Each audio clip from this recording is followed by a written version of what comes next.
अस्सलाम वालेकुम, आप सबको कहेंगे खुश आमदीद एक और सुबह में। उम्मीद करते हैं आप सब खैरियत से होंगे। मैं हूं आपके साथ हलीमा जुल्फ़िकार। बहुत सारी चीज़ों के हवाले से जहां हम बात करते हैं, बहुत सारे टॉपिक्स के हवाले से जहां हम बात करते हैं और लोग बड़ा प्रेज़ करते हैं कि आपके टॉपिक्स जो है वो बड़े अच्छे होते हैं, वहीं हमें बहुत ज़्यादा ज़रूरत महसूस हो रही थी कि कज़न मैरिज के हवाले से जो है वो पाकिस्तान में सिर्फ तब बात होती है जब किसी डिज़ीज़ के हवाले से हम बात कर रहे हो, क्योंकि ऑब्वियसली बहुत बड़ी रीज़न है कज़न मैरिज उसकी। लेकिन कज़न मैरिज से और भी बहुत सारे मसाइल जो है वो होना शुरू हो जाते हैं। सबसे बड़ा रीज़न तो यही है कि बच्चों में डिसेबिलिटीज़ आना शुरू हो जाती है। पाकिस्तान उन मुमालिक में से है दुनिया के जिनमें सबसे ज़्यादा कज़न मैरिजेस होती हैं। यानी कि अगर हम एक टोटल निकालें हर साल मैरिजेस का, जितनी शादियाँ पाकिस्तान में होती हैं उनमें से 50 से 60% शादियाँ, से भी ज़्यादा शादियाँ जो है वो कज़न मैरिजेस होती हैं। और उसके नतीजे में जितने भी बच्चे पैदा होते हैं उनमें कोई ना कोई मेजॉरिटी में डिसेबिलिटी पाई जाती है। कुछ डिसेबिलिटीज़ ऐसी होती है जो जानलेवा बन जाती है, कुछ डिसेबिलिटीज़ ऐसी होती है जो पूरी ज़िंदगी का उनका एक रोग बन जाती है। लेकिन कुछ डिसेबिलिटीज़ ऐसी भी होती हैं जो हमें बहुत लेटली समझ आता है कि ये डिसेबिलिटी हमारे बच्चे के अंदर मौजूद है और इसकी रीज़न भी कज़न मैरिज है। जैसे हम लोग देखते हैं कि बच्चों को हार्ट के प्रॉब्लम्स होते हैं, वो तो ज़ाहिर है सबको पता लग जाता है कि जी कज़न मैरिज हुई इसलिए हार्ट का प्रॉब्लम जो है वो शुरू हो गया। बच्चों को थैलेसीमिया हो जाता है, थैलेसीमिया मेजर का ख़तरा होता है, वो भी कज़न मैरिज की वजह से होता है। और वो भी जब होता है तो लोगों को पता लग जाता है कि ये भी कज़न मैरिज की वजह से हुआ है। लेकिन इसके अलावा और भी बहुत सारी छोटी छोटी बीमारियां हैं जो कि डॉक्टर्स कहते हैं कि जिनकी हम तशख़ीस तो कर लेते हैं, लेकिन हम उसकी जो है वो हिस्ट्री में उस तरह से नहीं जाते कि ये कज़न मैरिज की वजह से हुआ है। जैसे कि हेयरिंग लॉस, विजन का ब्लर हो जाना, मतलब उनको एनक लग जाना। ये दो बीमारियां भी ऐसी बीमारियां हैं जो कि जेनेटिकली उनको होती है क्योंकि उनके पेरेंट्स कज़न्स होते हैं। लेकिन डॉक्टर्स कहते हैं कि क्योंकि ये बीमारियां इतनी बड़ी कंसिडर नहीं की जाती, इनका इलाज जो है वो मुमकिन है। हेयरिंग एड लगा लेते हैं, आप ग्लासेस लगा लेते हैं, इसलिए हम उसकी बहुत ज़्यादा हिस्ट्री में नहीं जाते कि बच्चे को ये बीमारी हुई क्यों। आजकल और भी बहुत सारे फैक्टर्स आ गए हैं, ज़ाहिर है स्क्रीन टाइम्स बहुत ज़्यादा हो गए, इसकी वजह से लोग इसकी हिस्ट्री में इतना जाते भी नहीं होंगे।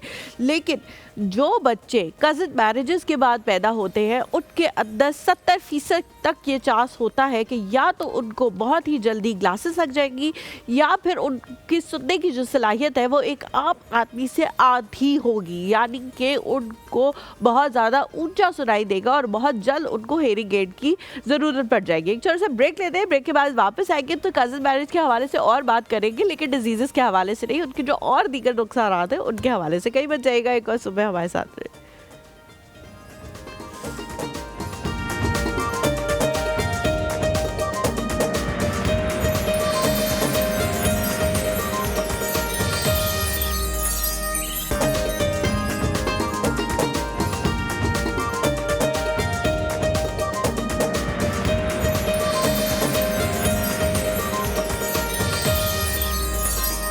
Welcome back to the show. Cousin marriage के हवाले से हम बात कर रहे हैं। मैंने आप लोगों को डिजीज़ के हवाले से तो बताया है, लेकिन मुझे लगता है कि सबसे ज़्यादा जो कज़न मैरिज में एक और इशू होता है वो कंपैटिबिलिटी का होता है। बहुत सारी एलिमेंट्स को नज़रअंदाज कर दिया जाता है जो कि शायद अगर आपके घर एक वॉक इन रिश्ता हो या कोई जानने वाला रिश्ता लेके आए तो आप उन एलिमेंट्स को बहुत ज़्यादा कीनली ऑब्जर्व करते हैं कि ये सही है नहीं सही, हमारा बच्चा यहाँ पे एडजस्ट कर जाएगा या नहीं करेगा।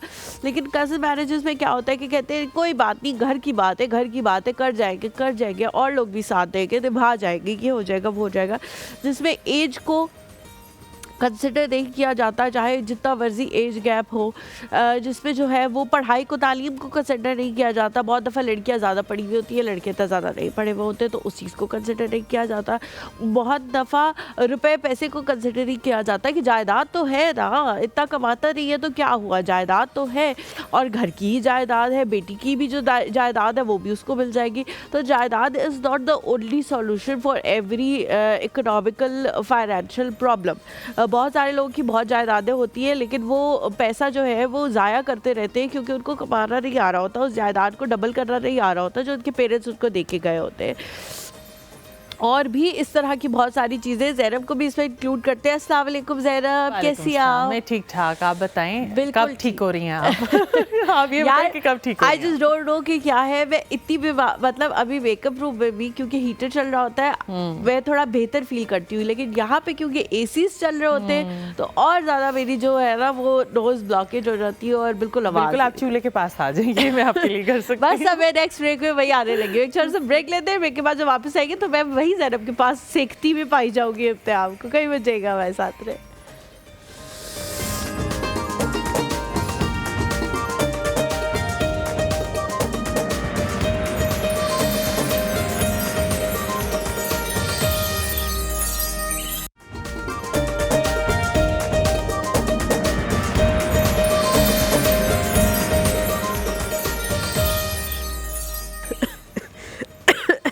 Welcome back to the show. Imtiaz में मजाक उड़ा रहे हैं, अब तो हाथ सेकने गई थी, हाथ सेक के वापस आ गई हूँ ना, अब क्या करूँ, वहीं खड़ी रहूँ। बेचारी ज़ैनब ने काम भी तो कर रहे हैं फिर।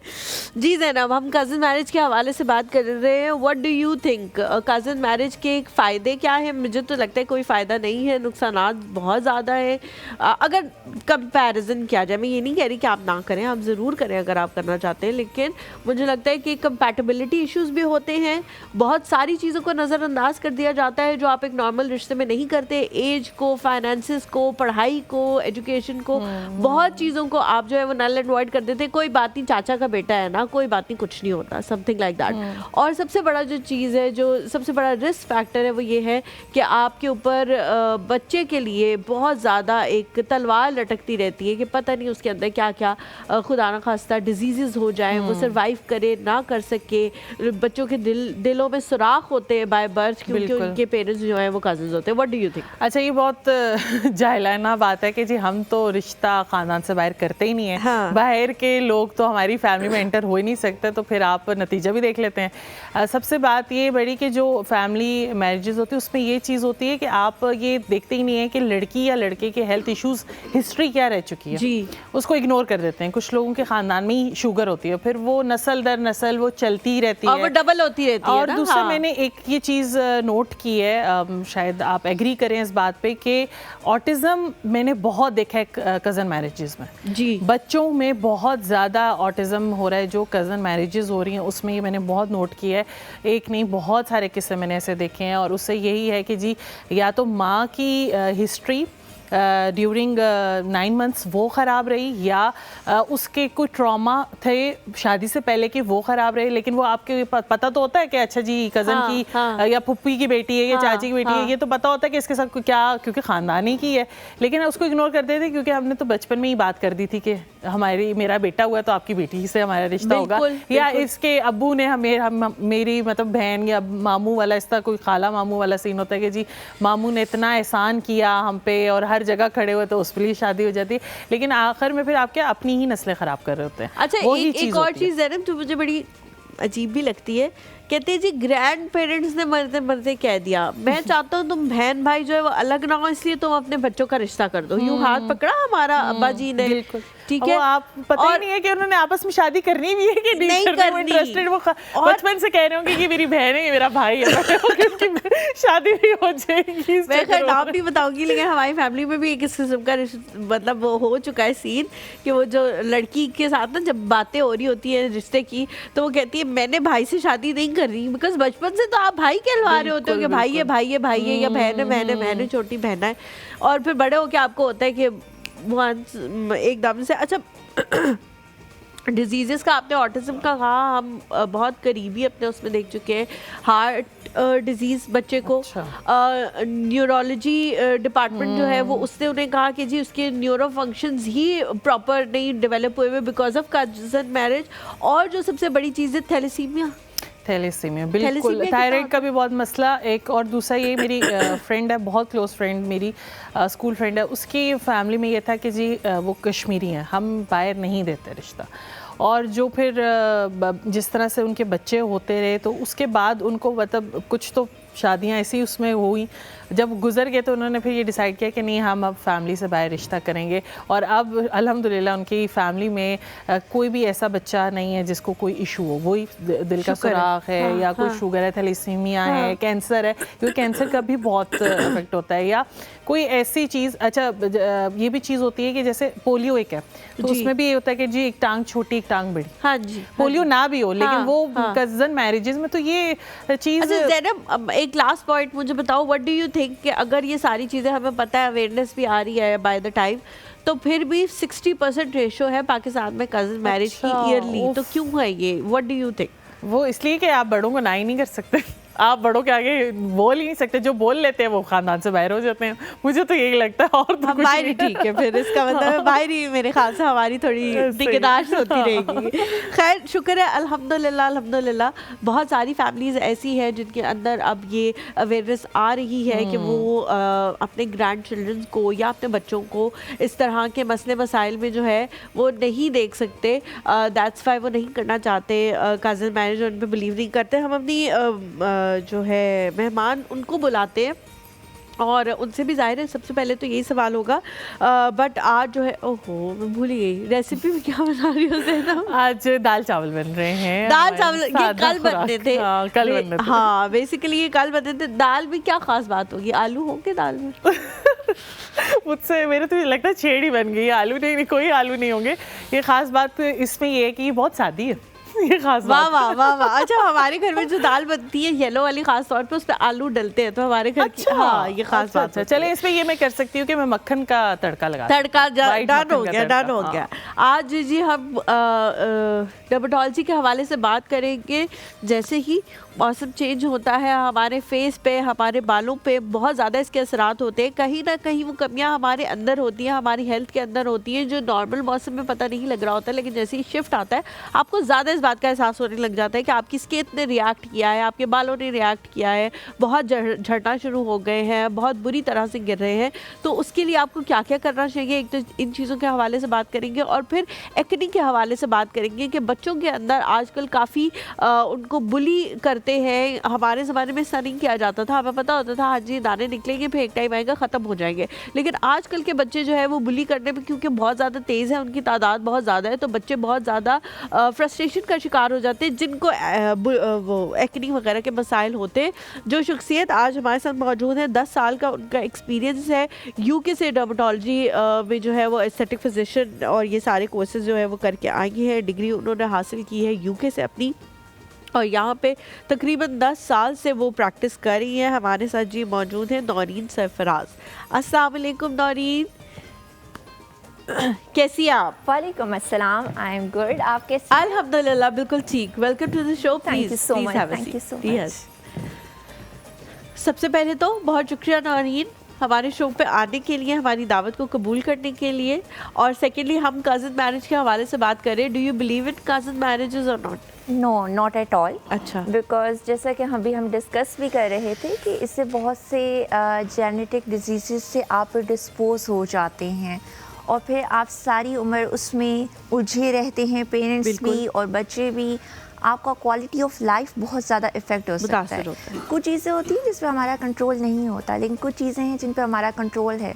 सो व्हाई नॉट की अवेयरनेस फैलाई जाए। हाँ। और कज़न मैरिज को थोड़ा सा डिस्करेज किया जाए ताकि पेशेंट्स को थैलेसीमिया और बाकी जो बीमारियां हैं, फंक्शनल डिसऑर्डर्स, वो प्रिवेंट किए जा सकें। बिल्कुल ठीक कह रही हैं। हम एक छोटा सा ब्रेक लेते हैं, ब्रेक के बाद जब वापस आएंगे तो स्किन के हवाले से उनसे सवालात पूछेंगे, लेकिन कज़न मैरिज को मैं थोड़ा सा और डिस्कस करना चाहती हूँ, उसके बाद हम स्किन की तरफ जाएंगे। कहीं मत जाएगा हमारे साथ में।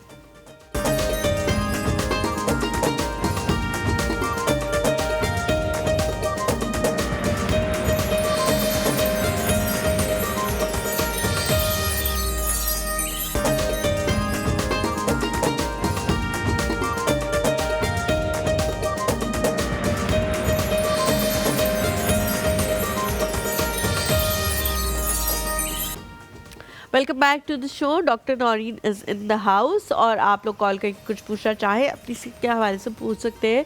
लेकिन doctor Noreen, I wanted to take 2 lines more from you on cousin marriage कि कज़न मैरिज के जो डिजीज़ के हवाले से असरात हैं उनको तो चले हम फिर भी मान लेते हैं कि हाँ जी हो सकता है कोई ख़तरा हो जाए, अगले आने वाली नस्ल को ख़तरा हो जाए, लेकिन जो इसके साइकोलॉजिकल असरात है या उन ऑड्स को जिनको हम कहते हैं कोई बात नहीं, चाचा का बेटा है, ताया का बेटा है, कोई बात नहीं, कुछ नहीं होता, पढ़ा लिखा नहीं है तो क्या हुआ, अच्छा तो है ना, नहीं कि शरीफ है, उन ऑड्स को जो हम ख़त्म करते हैं उसके आगे आने वाले सालों पे क्या असरात होते हैं? आपने क्या नोटिस किया है कि क्या क्या चीज़ें जो है जिनको हम साइड पे कर देते हैं कि ये अहम नहीं है लेकिन बाद में वो बहुत अहम बन के सामने आती है?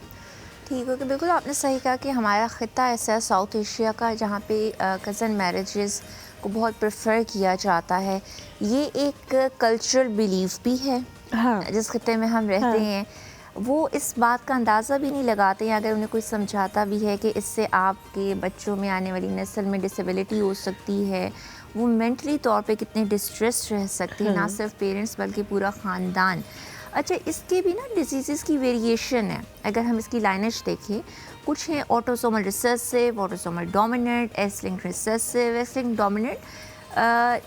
इसको अगर आम ज़बान में बताया जाए तो ये है कि कभी कभी किसी डिजीज़ के असरात बहुत नुमायाँ होकर सामने आते हैं। बिल्कुल जैसे कि थैलासीमिया मेजर है, उसमें अगर मदर और फादर दोनों को है, माइनर भी है तो उसमें चांसेस ज़्यादा है कि मेजर हो जाएगा मेजर ही बच्चे को। होगा। हाँ। लेकिन अगर उनमें से किसी एक को है तो बच्चे को हो सकता है थैलासीमिया माइनर ट्रेट विजिबल हो। हाँ।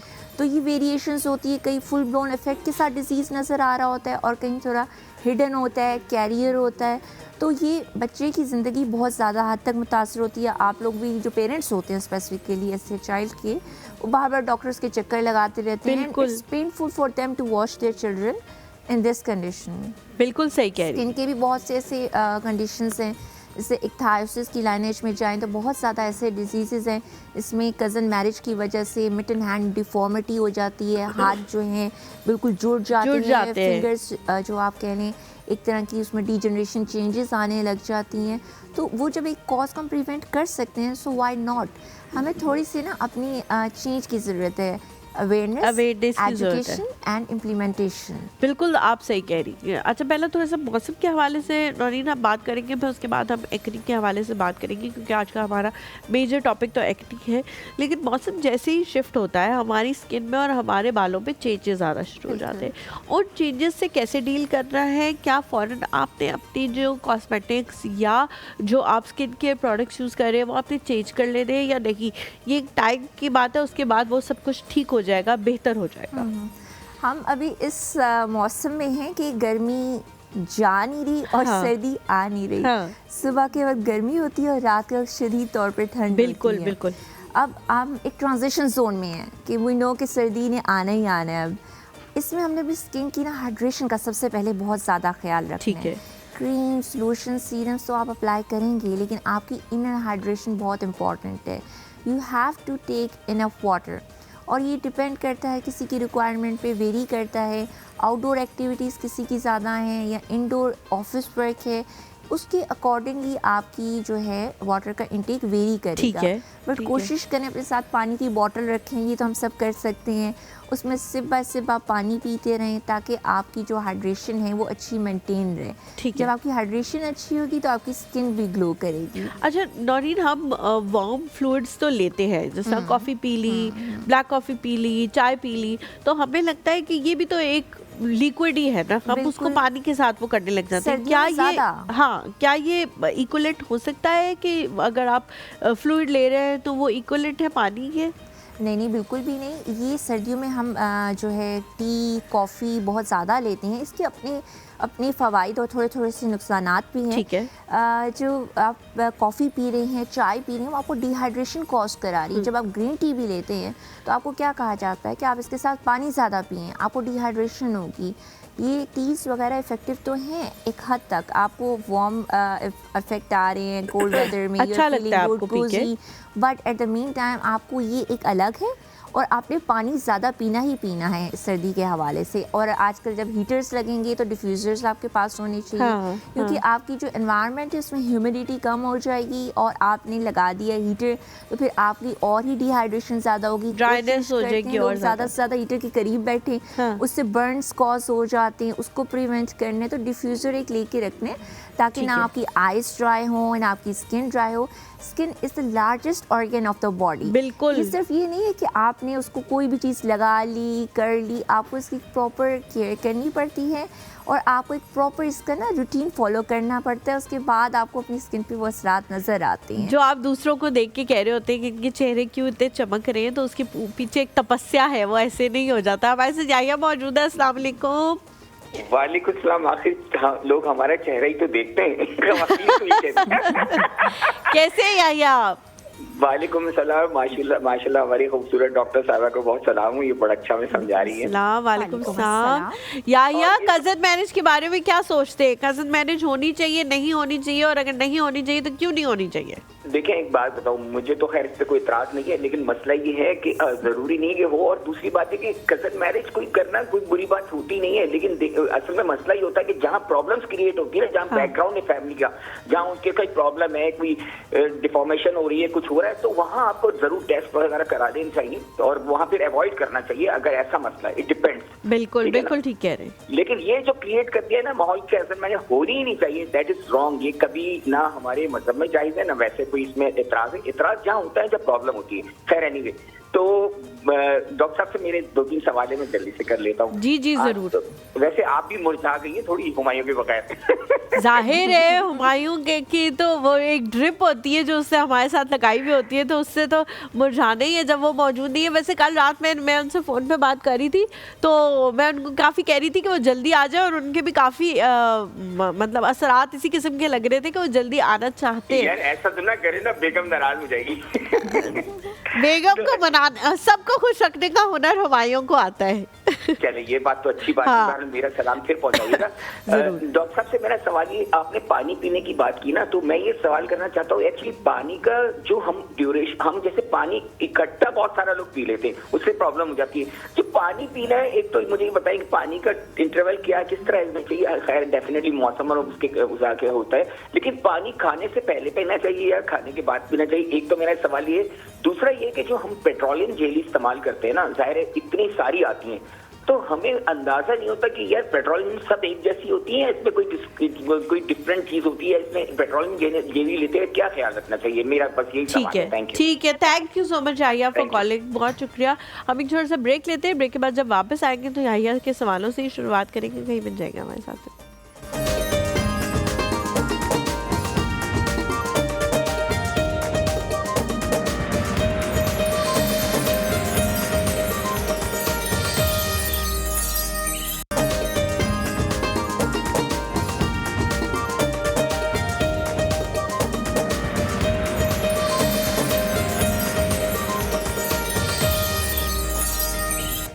Welcome back to the show. Break पे जाने से पहले याहिया के सवाल थे 2, जल्दी से सवालों की तरफ आते हैं क्योंकि फिर टाइम भी हमारे पास कम होता है, कॉलेज पे आना शुरू हो जाते हैं। दोनों उन्होंने सवाल जो है वो एक तो पानी से रिलेटेड पूछा था, कितना पीना चाहिए, खाने के बीच में पिए, शुरू में पिए, और दूसरा पेट्रोलियम जेली कौन सी इस्तेमाल करें, हमें कौन सी पता बिल्कुल। लगेगा? हाइड्रेशन का बहुत अच्छा ख्याल रखना है। आप कोशिश करें कि पानी आप खाने से पहले पिए, खाने के दौरान ना पिए, क्योंकि इससे आपको ब्लोटिंग भी हो सकती है। आप खाना खा रहे हैं साथ साथ पानी पी रहे हैं तो आपकी filling of the stomach automatically होने लग जाएगी। ठीक है। तो कोशिश करें खाना खाने से पहले पानी पिए। और दूसरा मैंने पेट्रोलियम जेली का क्वेश्चन पूछा था, वो वेरी करती है मार्केट में। ठीक है। आजकल कॉपीज़ भी आ गई हैं जो हाँ, ओरिजिनल होती है, वो कभी आपको ऑयली लुक नहीं देती या ऑयली फील नहीं करवाती। और जो जज्ब हो ओरिजिनल जाती है होती जल्दी है, से, हाँ। बिल्कुल जो ओरिजिनल होती है वो आप लगा के इस्तेमाल करके बताते हैं। मोस्टली लोग पेट्रोलियम जेली इसलिए लगाना भी छोड़ देते हैं सर्दियों में, ख़ास तौर पे क्रैक्ड हील्स वगैरह पे, कि जी बहुत ऑयली अपीयरेंस है। तो डू चेक इट आउट कि ये कॉपी तो नहीं है, इट मस्ट बी ओरिजिनल। ठीक है। अच्छा, अब हम एक्नी की तरफ आते हैं। बच्चों में जो है वो एक्नी जाहिर है उसी एज में होना शुरू होती है, और अब उनको बहुत ज़्यादा बुली करने लग गए हैं लोग। हमारे ज़माने में इतनी ज़्यादा अवेयरनेस नहीं थी, लेकिन इन चीज़ों को इतनी अहमियत नहीं दी जाती थी। अब अहमियत ज़्यादा दी जाती है, लेकिन बुली भी किया जाता है। What is your take on it कि बच्चों में किस एज में एक्नी का इलाज कराना शुरू कर देना चाहिए? आपने बिल्कुल सही कहा।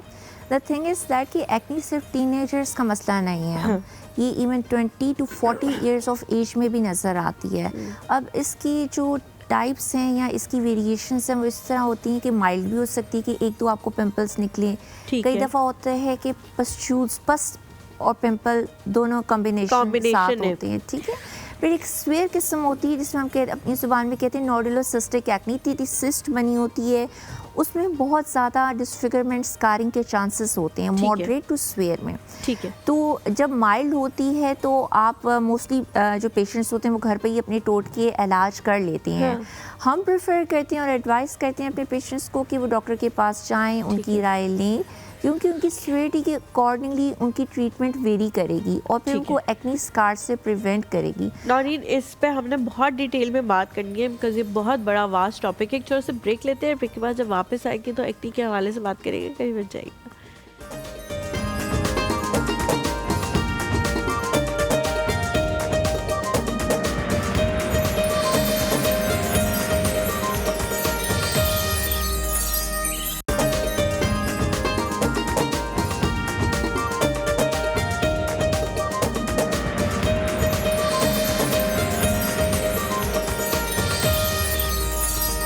Welcome back to the show. हम एक्नी के हवाले से बात कर रहे थे। नौरीन, वहीं से आप कंटिन्यू करें जहाँ से आप बता रही थी। ठीक हो गया। तो एक्नी का हमें बर वक्त इलाज बहुत ज़्यादा ज़रूरी है, और अगर इसका बर वक्त इलाज नहीं होगा तो स्कारिंग होगी, डिसफिगरमेंट होगी। दो इसके भी इलाज अब मुमकिन हैं, लेकिन जो एक्नी का पेशेंट है वो बहुत साइकोलॉजिकल ट्रॉमा से भी सफ़र करता है। जैसे कि अगर वो कहीं पे जाते हैं, उनको कहा जाता है ये क्या हो गया है, ठीक है। अब उसको भी पता है ये क्या हो गया, because that person is seeing her और his face more than you, ठीक है, and they are seeing their face in mirror every morning. तो किसी को पॉइंट आउट करने की ज़रूरत नहीं है कि ये आपके फेस पे क्या हो गया है। यह मिथ है कि जी आप गंदा रहते हैं इस वजह से ये हो जाता है। इसका गंदगी से कोई ताल्लुक़ नहीं है। एक्नी कब कॉज होती है? जब आपकी सेबेशियस ग्लैंड की एक्टिविटी ज़्यादा होती है, जेनेटिक्स की वजह से होती है, हार्मोनल इन्फ्लुएंस की वजह से होती है, स्ट्रेस में एग्रीवेट कर जाती है, शुगर इंटेक की वजह से भी हो सकती है। बिल्कुल, वो हम आगे बात करते हैं। जैसे कि आपका लाइफस्टाइल कुछ इस तरह का है जिसमें आपकी डाइट जो है हाई ग्लाइसेमिक डाइट है, शुगर कंटेंट आप ज़्यादा ले रहे हैं, तो उस वजह से भी एक्नी कॉज हो जाती है। और इसके अलावा उस स्किन केयर या मेकअप प्रोडक्ट्स के इस्तेमाल जो कि कॉमेडोजेनिक है। मुझे बताएं कि बहुत सारे जो घर में बुजुर्ग होते हैं कहते कोई बात नहीं, ये तो जवानी के दाने हैं, टीन एज में निकलते हैं और फिर खुद ब खुद ही बैठ जाते हैं और इसके का इलाज कराने की ज़रूरत नहीं है। अगर उस टाइम इलाज ना कराया जाए और स्कार पड़ जाए तो फिर क्या उसका कोई इलाज नहीं होता? अच्छा, हम एक छोटा सा ब्रेक लेते हैं, ब्रेक के बाद वापस आते हैं, फिर सवाल पूछेंगे।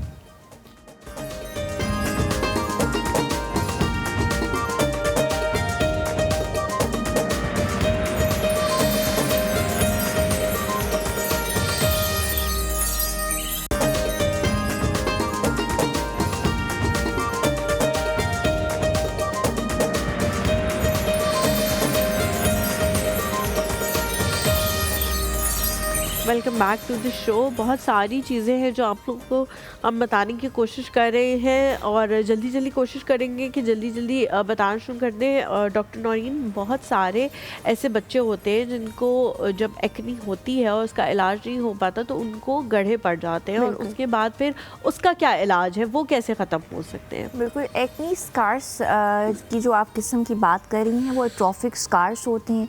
कई दफ़ा होता है एक्नी जाती है तो उसकी वजह से पिगमेंटेशन भी रह जाती है। एट्रोफिक एक्नी स्कार्स की भी आगे फर्दर टाइप्स होती हैं और हमारी ट्रीटमेंट मोडालिटीज़ भी उसके अकॉर्डिंगली होती हैं, ठीक है। हर पेशेंट डिफरेंट है, हर किसी का स्कार भी डिफरेंट है।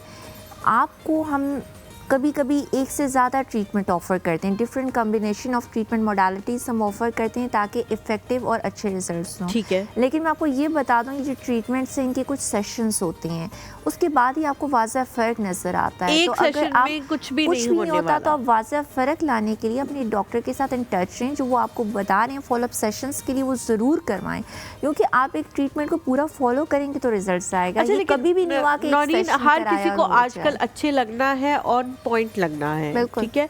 और सबसे ज़्यादा जो हमारा दिमाग ख़राब हो गया है वो सोशल मीडिया फ़िल्टर्स की वजह से हो गया है कि वो जो दुनिया हकीकी नहीं है उसमें जो हमारी आंखें थोड़ी बड़ी आती है, चिन थोड़ी और ज़्यादा हमारी बन You के can make आती है, changes in तो your हमें face. लगता है कि ये असल है और हमें ऐसा दिखना चाहिए। तो उसके लिए एवरीवन वांट्स कि वो ज़्यादा एस्थेटिक ट्रीटमेंट्स कराएं, वो ज़्यादा जाए। क्या ये सारी चीज़ें इतनी अर्ली एज में करना भी सही है कि आप लोग उन ट्रीटमेंट्स की तरफ जाना शुरू हो जाए, फिर जब वाकई ज़रूरत पड़ेगी तब क्या करेंगे? The era in which we are living, social media बहुत ज़्यादा कॉमन हो चुका है। हर किसी के एक्सेस से आप मोबाइल, बच्चा भी यूज़ कर रहा है, बड़ा भी यूज़ कर रहा है, आप टीवी भी देख रहे हैं, अपने आप आईपैड्स भी यूज़ कर रहे हैं।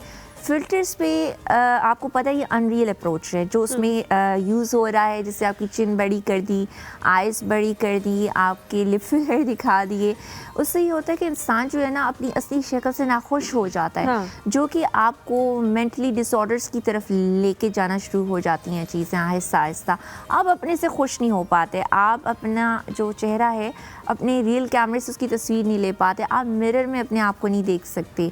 आप प्रेफर करते हैं कि आपकी जो भी पिक्चर्स हो कि जी इसको फ़िल्टर लगा दें, हाँ। ज़रा इसको एडिट करके दे दें, because you are not ready to see your real state. और ये इंसान को Aahista Aahista body dysmorphic disorder की तरफ लेके जाती है।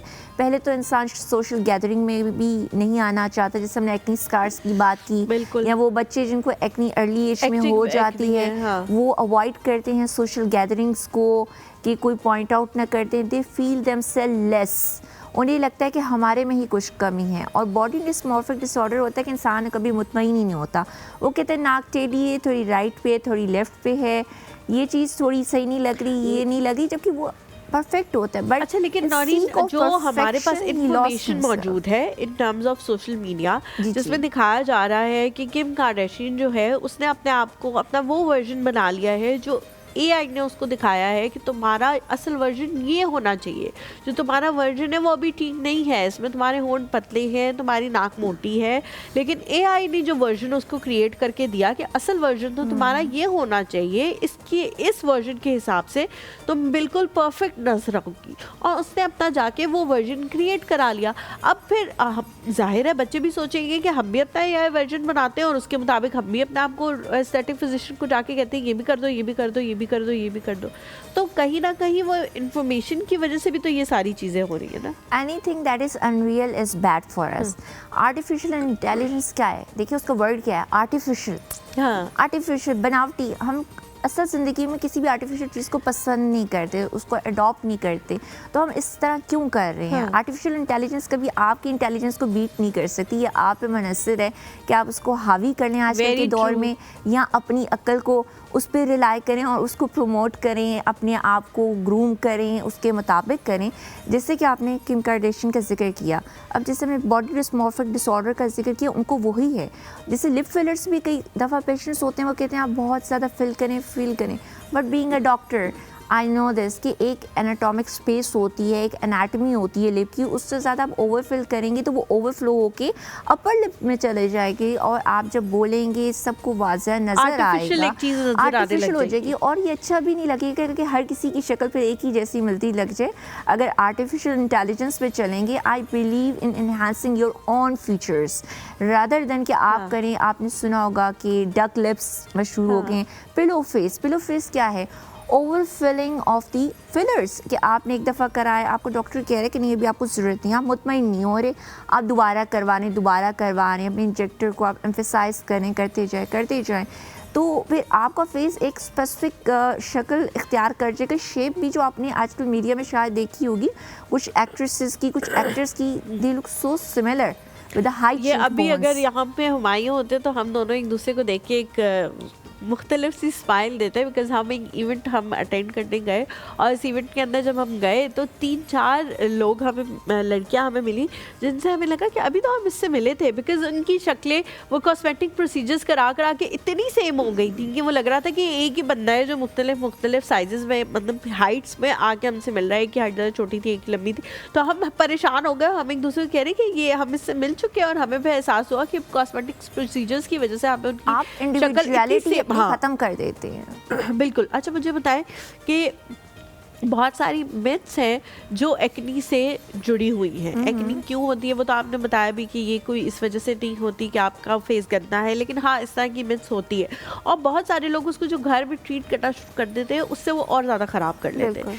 तो मिथ्स कौन कौन सी हैं एक्नी के बारे में जो बिल्कुल सही नहीं है? जो हमारे माशरे में हमने बहुत आम देखी है वो ये है कि लोग टूथपेस्ट लगा लेते हैं इस पर, उससे ओवरनाइट श्रिंक हो जाएगा हमारा पिंपल। ये मीडिया ट्रेंड होता है, जैसे किसी प्लेटफॉर्म में उन्होंने देखा है उसको फॉलो किया, लेकिन हमने वही देखना है कि हर दिखती हुई चीज़ सच नहीं है जो मीडिया पे आ रही है आपको। जो कुछ ऐसे प्लेटफॉर्म्स हैं जो डॉक्टर्स नहीं हैं, जो आपको सिर्फ एक इन्फॉर्मेशन दे रही हैं, जस्ट वो अपना कंटेंट एक अनोखा दिखाना चाह रहे हैं, चेंज उसके लिए दिखाना उनको चाह तो रहे हैं। पैसे मिल रहे हैं ना। बिल्कुल हाँ। आप सही कह रही हैं। तो उससे टूथपेस्ट से इरिटेशन और रेडनेस ज़्यादा होती है। मैंने तो किसी की एक्नी जाते हुए नहीं देखी।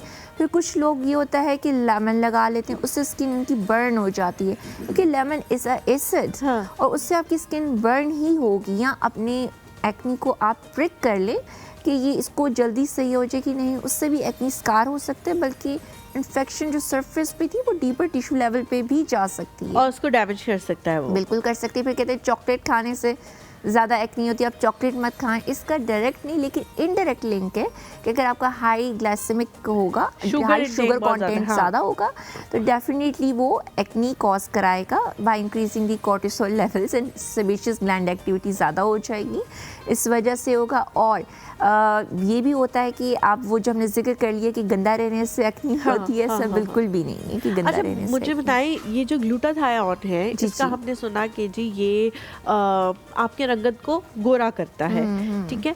अच्छा, पहले ये सिर्फ ड्रिप्स की फॉर्म में मौजूद था, फिर बाद में जो है ये कैप्सूल की फॉर्म में भी आना शुरू हो गया।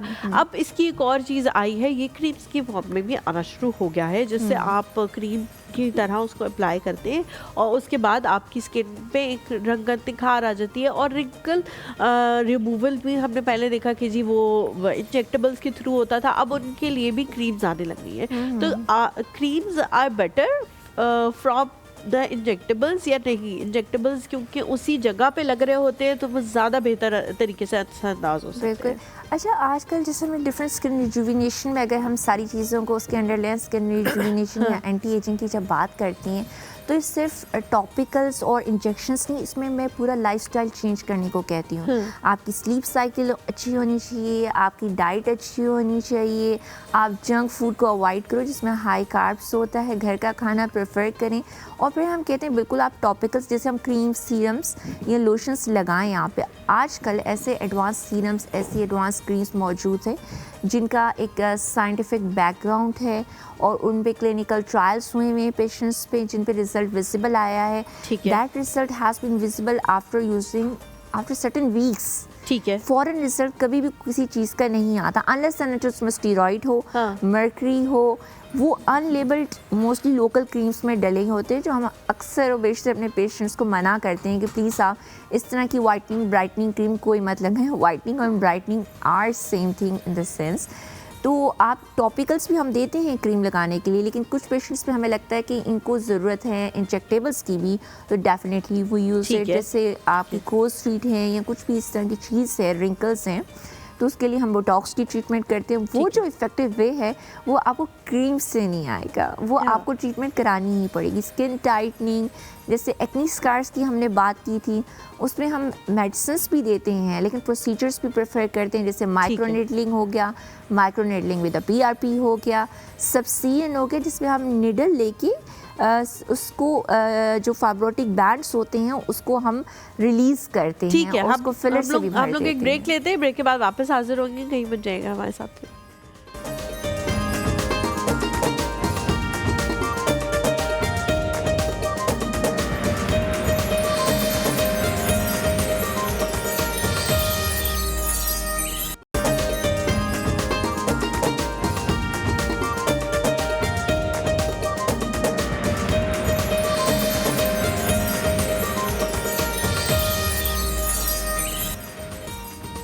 Welcome back to the show. हमारे साथ डॉक्टर नौरीन मौजूद है। एक दो लास्ट हम सवाल करेंगे, उसके बाद फिर हमने किचन में जाना होगा ज़ैनब के पास।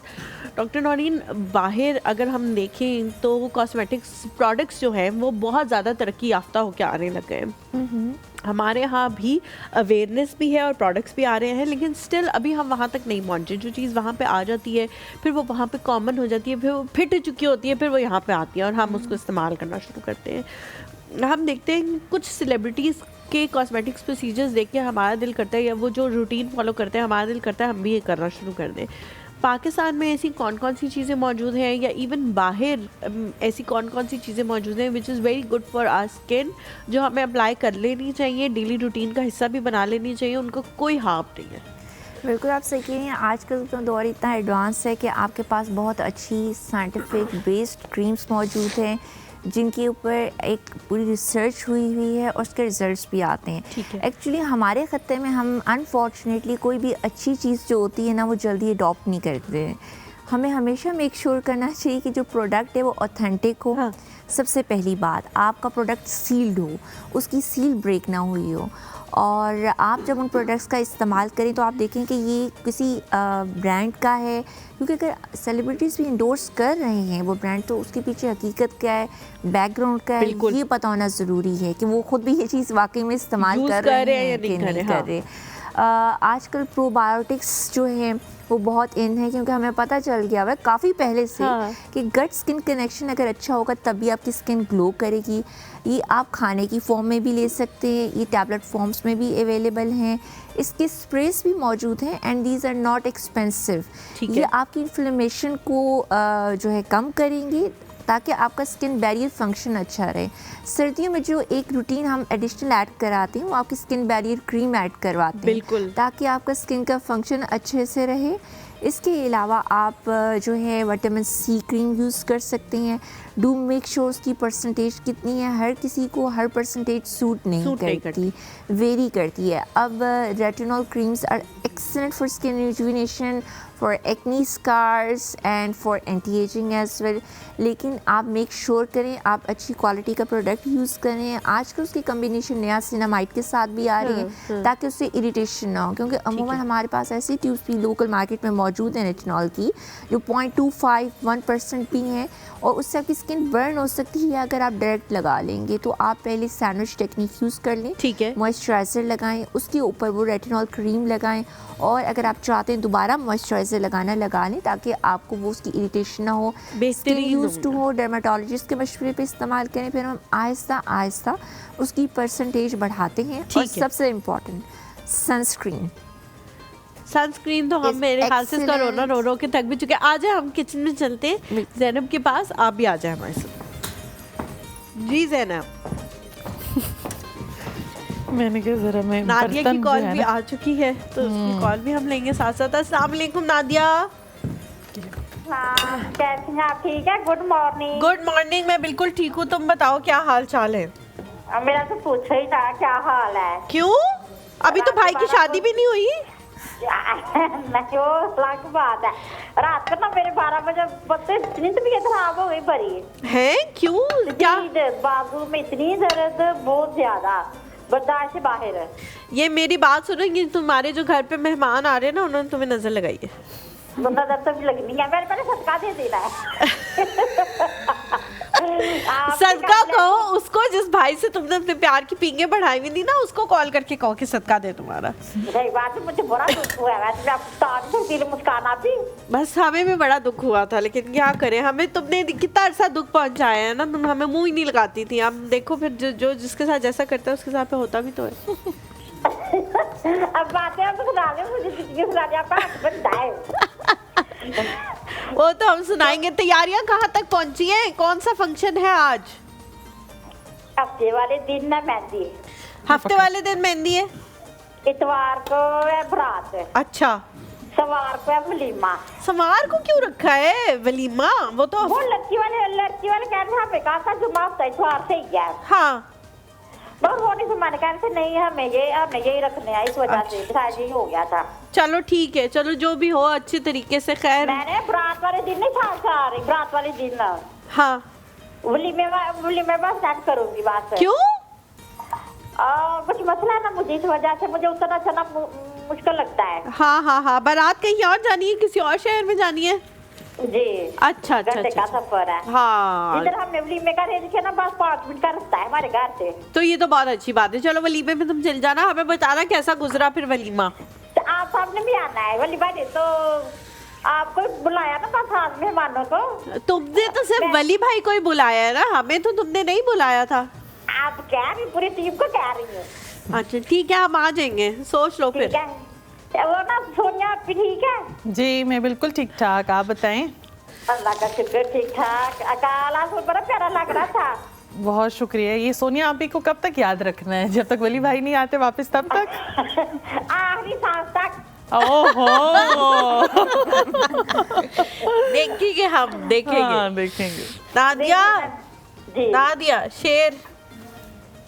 वो नहीं आज ना तबीयत खराब से आज नहीं किया। अच्छा चलो ठीक है, कल सुना देना। ओके ठीक है यार। ओके ओके ओके ओके, अल्लाह हाफिज, अल्लाह हाफिज। जी रेसिपी पे आ जाए। जी मैं दाल की यहाँ पे रेसिपी शेयर कर देती हूँ। यहाँ पे मैंने मलका मसूर की जो है दाल है, आप काली मसूर के साथ भी इस रेसिपी को बना सकते हैं। जो दाल की क्वांटिटी है वो आधा किलो है। 500 ग्राम अदरक लहसुन का पेस्ट, 2 खाने के चम्मच इसमें जाएगा। हल्दी पाउडर 1 चाय का चम्मच, टमाटर 2 अदर, इमली ऑप्शनल है, 1/4 कप आप इसमें ऐड कर सकते हैं। लाल मिर्च पाउडर हस्बे जायका, नमक हस्बे जायका, पानी हस्बे ज़रूरत है इसमें जाएगा। तड़के के अज्जा में बता दूँ कि तेल, मक्खन या घी आप यूज़ कर सकते हैं। 1/4 कप लहसुन के जवे स्लाइस किए हुए 4 अदद आप इसमें डालें। ज़ीरा 1 चाय का चम्मच, कश्मीरी लाल मिर्च कलर देने के लिए 5 अदद इसमें जो है वो जाएंगी, या पाउडर फॉर्म में भी डाल सकते हैं। कड़ी पत्ता ड्राई या फ्रेश 12 अदद इसमें जाएंगे। और चावल जो हैं बॉईल करके आपने सर्व करने हैं दाल के साथ। अच्छा रेसिपी इस तरह से है, मैं टमाटर के साथ भी बता देती हूँ और टमाटर के बगैर भी बता देती हूँ कि आप टमाटर इमली ना भी डालें तो कैसे बना सकते हैं। कि पहले इसको दाल को जो है आपने बॉईल कर लेना, उसके बाद आपने सारे मसाले डाल देने, ये सिंपल वे है। और आपने तड़का लगा लेना, ठीक है। ये तो सबसे सिंपल है और ये सबके घर में होता है। और दूसरा ये कि आपने दाल बॉईल करनी है और जो लहसुन है, अदरक लहसुन का पेस्ट है, टमाटर और इमली, इनको थोड़ा सा ना पकाना है। उसके बाद आपने दाल डालनी है, फिर पानी ऐड करना है और मसाले डालने हैं और उसको बहुत अच्छे से पकाना है। ठीक है। तो आप फिर आखिर में आपने तड़का लगा देना। आपने किस प्रोसीजर से बनाई है? मैंने सिंपल वाले से बनाई है। अच्छा ठीक हो गया, ठीक हो गया, बेहतरीन। Thank you so much Zainab. Zainab ने मुझे गरम गरम दाल जो है वो चम्मच के साथ खिलाई भी है ताकि मेरे गले को थोड़ा आराम मिले और मेरा जुकाम थोड़ा ठीक हो जाए। Thank you so much doctor साहिबा फॉर कमिंग। बहुत अच्छा लगा आपसे बात करके। इंशाल्लाह अब तो आप हमारे बहुत करीब हैं, आपको जल्दी जल्दी बुलाते रहेंगे हम, क्योंकि स्किन के हवाले से ये हमारी बॉडी का वो पार्ट है जो सबसे ज़्यादा है और इसे हम सिवाय मुंह के बाकी चीज़ों को बहुत ज़्यादा, बाकी स्किन को बहुत ज़्यादा निगलेक्ट करते हैं। उसके हवाले से भी हम बात करेंगे। आप लोगों से यही गुजारिश है कि हमें अपनी दुआओं में याद रखें, अपने वालिदैन को, अपने घर में मौजूद बच्चों का बहुत ख्याल रखें। अल्लाह हाफ़िज़।